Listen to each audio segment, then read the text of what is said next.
Good morning বন্ধুরা, আজকের আঞ্চলিক সংবাদগুলিতে আপনাদের সবাইকে স্বাগতম। আজ হলো 4 জুন বুধবার।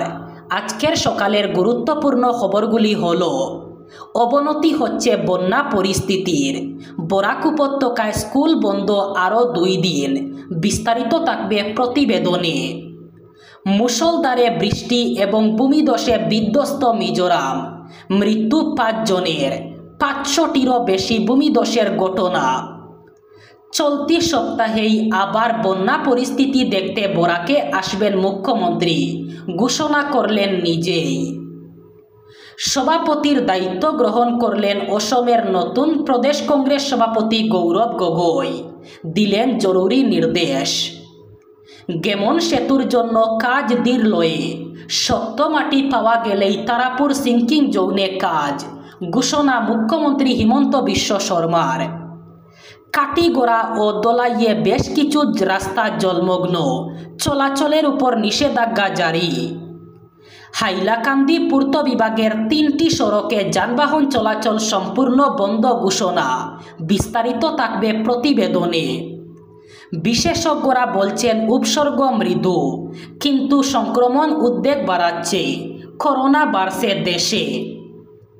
পাক জঙ্গি গোষ্ঠীর সঙ্গে যোগাযোগ, জম্মু ও কাশ্মীরে জেল হলো 3 সরকারি কর্মীর, বরখাস্ত হলেন চাকরি থেকেও। এবং থাকবে বরাক উপত্যকার 3 জেলার আজকের আবহাওয়ার খবর। এবারে শুনুন বিস্তারিত। প্রথম খবর, ক্রমশ অবনতি হচ্ছে বরাক উপত্যকার 3 জেলার বন্যা পরিস্থিতির। এরই পরিপ্রেক্ষিতে বরাক উপত্যকার 3 জেলায় স্কুল বন্ধের ঘোষণা আরও বাড়িয়ে দেওয়া হলো। আজ এবং আগামীকাল অর্থাৎ আরও 2 দিন জেলার স্কুলগুলি বন্ধ থাকবে। শ্রীভূমির শিক্ষা বিভাগের দায়িত্বপ্রাপ্ত অতিরিক্ত জেলায়ুক্ত এক আদেশে আজ অর্থাৎ 4 জুন এবং আগামীকাল অর্থাৎ 5 জুন সমগ্র শ্রীভূমি জেলার সব শিক্ষা প্রতিষ্ঠান বন্ধ ঘোষণা করা হয়েছে। গত কয়েকদিনের অবিরাম বৃষ্টির ফলে প্রতিকূল পরিস্থিতির জন্য জেলার শিক্ষা প্রতিষ্ঠানগুলি এই 2 দিন বন্ধ থাকবে। টানা ভারী বর্ষণে কার্যত বিধ্বস্ত মিজোরাম। গত 10 দিনে ভূমিধস এবং দেওয়ালধসে মৃত্যু হয়েছে অন্তত 5 জনের। রাজ্যের দুর্যোগ ব্যবস্থাপনা ও পুনর্বাসন দপ্তর মঙ্গলবার জানিয়েছে, প্রবল বৃষ্টির কারণে সে রাজ্যের বিভিন্ন জেলায় 552টি ভূমিধস, 152টি বাড়ি ধ্বংস এবং ক্ষতিগ্রস্ত হয়েছে এবং শতাধিক পরিবারকে নিরাপদ স্থানে সরিয়ে নিয়ে যাওয়া হয়েছে। দুর্যোগ দপ্তরের দেওয়া তথ্য অনুযায়ী চাম্পাই জেলায় 3 জন, আইজল এবং শেরচিপ জেলায় 1 জন করে মারা গিয়েছেন। অধিকাংশ মৃত্যু হয়েছে ভূমিধস এবং দেওয়ালধসের ফলে। মিজোরামে টানা বৃষ্টির ফলে বিভিন্ন জেলায় ব্যাপক ক্ষয়ক্ষতি হয়েছে।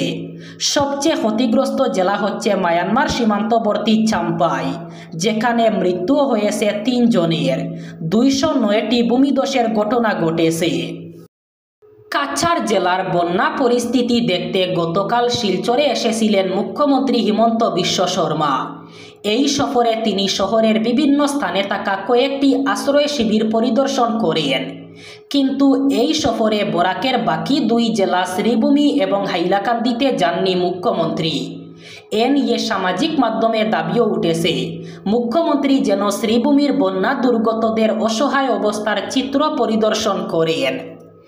এর প্রেক্ষিতেই কাছাড়ের জেলাশাসকের কনফারেন্স রুমে সাংবাদিকদের সঙ্গে কথা বলার সময় মুখ্যমন্ত্রী জানিয়ে দেন, চলতি সপ্তাহেই তিনি আবার বরাকে আসবেন আর ওই সময় তিনি শ্রীভূমি জেলা সফর করবেন। মুখ্যমন্ত্রীর ভাষ্য অনুযায়ী আগামী 3-4 দিনের মধ্যে আবার শ্রীভূমির জন্য আসবেন তিনি, তখন বরাকের সমস্যার আরও আলোচনা করবেন। লোকসভার সাংসদ গৌরব গগৈ গতকাল আনুষ্ঠানিকভাবে অসম প্রদেশ কংগ্রেস কমিটির নতুন সভাপতি হিসাবে দায়িত্ব গ্রহণ করলেন। আগামী বছরের বিধানসভা নির্বাচনের আগে তার কাঁধেই রাজ্যের প্রধান বিরোধী দলের নেতৃত্ব তুলে দিলেন বিদায়ী সভাপতি ভূপেন কুমার বরা। গৌহাটির রাজ্য কংগ্রেস কার্যালয়ে আয়োজিত অনুষ্ঠানে ভূপেন বরা প্রায় 3 বছর পর সভাপতির পদ থেকে সরে দাঁড়িয়ে গগৈকে দায়িত্ব অর্পণ করলেন। অনুষ্ঠানে উপস্থিত ছিলেন অল ইন্ডিয়া কংগ্রেস কমিটির সাধারণ সম্পাদক জিতেন্দ্র সিং, রাজ্য বিধানসভার বিরোধী দলনেতা দেবব্রত শইকিয়া সহ অন্যান্য শীর্ষ নেতারা। দায়িত্ব গ্রহণের আগে গৌরব গগৈ গৌহাটির কামাখ্যা মন্দিরে পুজো দেন। পরে সাংবাদিকদের মুখোমুখি হয়ে তিনি বলেন, আমাদের দল সাম্য এবং অন্তর্ভুক্তির আদর্শে অনুপ্রাণিত হয়ে কাজ চালিয়ে যাবে। শিলচর তারাপুর সিঙ্কিং জোনে বেশ কয়েকবার পাইলিং হয়েছে, কিন্তু শক্ত মাটি না পাওয়ার কারণে কাজ এখনো যাচ্ছে না। মঙ্গলবার শিলচরে বন্যা পরিস্থিতি দেখতে এসে জেলাশাসকের কনফারেন্স রুমে সাংবাদিকদের এক প্রশ্নের উত্তরে এই মন্তব্য করেছেন মুখ্যমন্ত্রী হিমন্ত বিশ্ব শর্মা। তবে আশ্বস্ত করে বলেছেন, 600 মিটার পর্যন্ত মোট 9টি পাইলিং হয়েছে। এবার শক্ত মাটি পাওয়া গেলে কাজ শুরু করতে সমস্যা হবে না। এদিন সাংবাদিকরা তারাপুর সিঙ্কিং জোনে কাজের অগ্রগতির বিষয়ে মুখ্যমন্ত্রীর কাছে জানতে চান। মুখ্যমন্ত্রী বলেন, 400 মিটার পর্যন্ত পাইলিং করা হয়েছে, কিন্তু তারপরও তা কাজে আসেনি, খারাপ হয়ে গিয়েছে। এতে আমাদের আরও গভীরে যেতে হবে, শক্ত মাটি পেতে আরও চেষ্টা চালানো হবে। তিনি আরও জানান, বর্তমানে গেমন সেতুর কাজ চলছে, ফলে শিলচর কালাইন সড়কের এই অংশটি শুধুমাত্র যানবাহন চলাচলের জন্য ঠিকঠাক রাখা হয়েছে, অন্যথায় যোগাযোগের জন্য সমস্যা দেখা দেবে। কাছাড় জেলায় বন্যার পরিপ্রেক্ষিতে কাটিগড়া ও দলাই মহকুমার একাধিক গুরুত্বপূর্ণ সড়ক বর্তমানে জলমগ্ন এবং বিপজ্জনক হয়ে উঠেছে। এই অবস্থায় জনসাধারণের সুরক্ষার কথা মাথায় রেখে লোক নির্মাণ বিভাগ অসম সরকার কর্তৃক এক জরুরি পদক্ষেপ হিসাবে বেশ কয়েকটি সড়কে যানবাহন চলাচল এবং পথচারীদের উপর নিষেধাজ্ঞা জারি করা হয়েছে। কাটিগড়া টেরিটোরিয়াল রোড সাবডিভিশনের সহকারী নির্বাহী বাস্তুকারের পক্ষ থেকে জারি করা বিজ্ঞপ্তিতে জানানো হয়েছে যে চৌরঙ্গি পয়েন্ট থেকে নুননগর পর্যন্ত বিস্তৃত টিআরকে রোডটি একাধিক স্থানে গভীর জলমগ্ন হয়ে পড়েছে। সড়কটির বর্তমান অবস্থা যে কোনো সময় প্রাণহানির আশঙ্কা তৈরি করতে পারে। সেই কারণে রাস্তাটি আপাতত বন্ধ রাখার সিদ্ধান্ত নেওয়া হয়েছে এবং বিকল্প রূপে সিদ্দিপুর নুননগর রোড ব্যবহার করার পরামর্শ দেওয়া হয়েছে। এছাড়াও পীরনগর থেকে নাতানপুর পর্যন্ত বিস্তৃত রাস্তাটি বরাকের জলছবিতে নিমজ্জিত হয়ে যাওয়ায় কার্যত সম্পূর্ণভাবে অচল হয়ে পড়েছে। সেই সঙ্গে প্রশাসনের পক্ষ থেকে এই সড়ক এড়িয়ে চলতে অনুরোধ জানিয়ে কুশিয়ারপুর পীরনগর রোড অথবা নিশ্চিন্তপুর নিজ জলালপুর রোড ব্যবহার করার নির্দেশ দেওয়া হয়েছে। পরবর্তী নির্দেশ না দেওয়া পর্যন্ত এই নিষেধাজ্ঞা বহাল থাকবে। হাইলাকান্দি টেরিটোরিয়াল রোড ডিভিশনের অন্তর্গত শালচাপড়া বন্দুকমারা পূর্ত সড়ক, আলগাপুর মোহনপুর পূর্ত সড়ক এবং আয়নাকাল ঈশানচরা পূর্ত সড়কে সব ধরনের যানবাহন চলাচল বন্ধ ঘোষণা করা হয়েছে। বিভাগীয় এক্সিকিউটিভ ইঞ্জিনিয়ার পৃথক পৃথক বিজ্ঞপ্তিতে ওই সড়কগুলো চলতি বন্যায় ক্ষতিগ্রস্ত হওয়ায় যানবাহন চলাচল পুনরাদেশ না দেওয়া পর্যন্ত বন্ধ থাকবে বলে জানিয়েছেন। এতে বলা হয়েছে, শালচাপড়া বন্দুকমারা সড়কে শালচাপড়া থেকে 12 কিলোমিটার দূরে সড়কের অংশটি কাটাখাল নদীর জলস্ফীতিতে ভেঙে গিয়েছে। অনুরূপভাবে আলগাপুর মোহনপুর সড়কও ব্যাপক ক্ষতিগ্রস্ত হয়েছে। এছাড়া আয়নাকাল ঈশানচরা সড়কের নির্মীয়মান 3/1 বক্স কালভার্টটির জন্য যে সাবওয়ে নির্মাণ করা হয়েছিল তা ক্ষতিগ্রস্ত হওয়ায় ওই সড়কেও যানবাহন চলাচল বন্ধ রাখা হয়েছে। সুস্থ হচ্ছেন মানুষ, বিশেষজ্ঞরা বলছেন উপসর্গ মৃদু। এই ঢেউ নিয়ে এখনও চিন্তার তেমন কিছু নেই, তবেও উদ্বেগ বাড়াচ্ছে সংক্রমণের হার। গত কয়েকদিনে দ্রুত গতিতে বেড়েছে দেশে করোনার সংক্রমণ। গত 26 মে যেখানে সংখ্যাটি ছিল 1010, সেখানে 4 দিন পর অর্থাৎ 30 মে সেই সংখ্যা পৌঁছায় 2710-এ। পরিসংখ্যান অনুযায়ী একদিন পর অর্থাৎ 31 মে পর্যন্ত ভারতে করোনা আক্রান্তের সংখ্যা ছিল 3395। একদিনেই নতুন করে সংক্রমিত হয়েছিলেন 685 জন। জুনের প্রথম দিনে আক্রান্ত প্রায় 4000। 2 জুনের কেন্দ্রের পরিসংখ্যান অনুযায়ী দেশে মোট আক্রান্তের সংখ্যা ৩,৯৬১।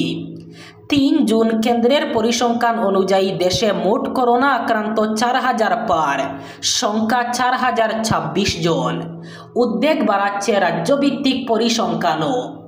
কেন্দ্রের তথ্য, সর্বমোট আক্রান্তের সংখ্যা সবচেয়ে বেশি কেরলে, যেখানে 1,416 জন আক্রান্ত। পাক সন্ত্রাসবাদীদের সঙ্গে জড়িত থাকার অভিযোগে গ্রেফতার করা হলো 3 সরকারি কর্মীকে। চাকরি থেকেও বরখাস্ত করা হয়েছে তাদের। সর্বভারতীয় সংবাদমাধ্যম সূত্রে খবর, ওই 3 কর্মীকে বরখাস্ত করেছেন জম্মু ও কাশ্মীরের লেফটেন্যান্ট গভর্নর মনোজ সিনহা। ধৃতদের মধ্যে একজন পুলিশ কর্মীও রয়েছেন। গত 22 এপ্রিল জম্মু কাশ্মীরের পহেলগাঁওয়ে জঙ্গি হামলায় 26 জন পর্যটকের মৃত্যু হয়েছিল। তারপর থেকেই নিরাপত্তা বেড়েছে উপত্যকায়।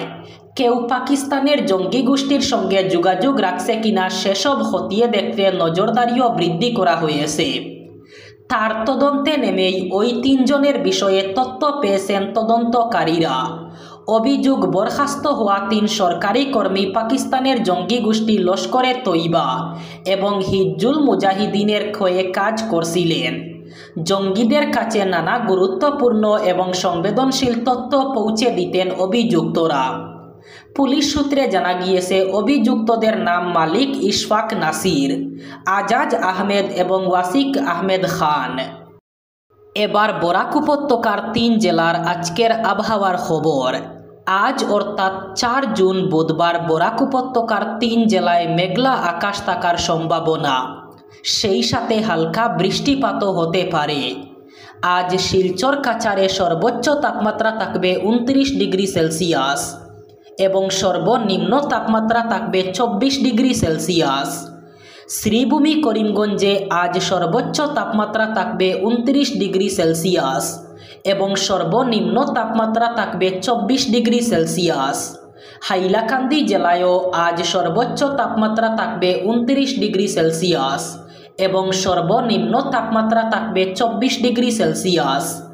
এই ছিল আজকের সকালের গুরুত্বপূর্ণ খবরগুলি। ভিডিওটি অবশ্যই লাইক করবেন এবং চ্যানেলটি সাবস্ক্রাইব করবেন।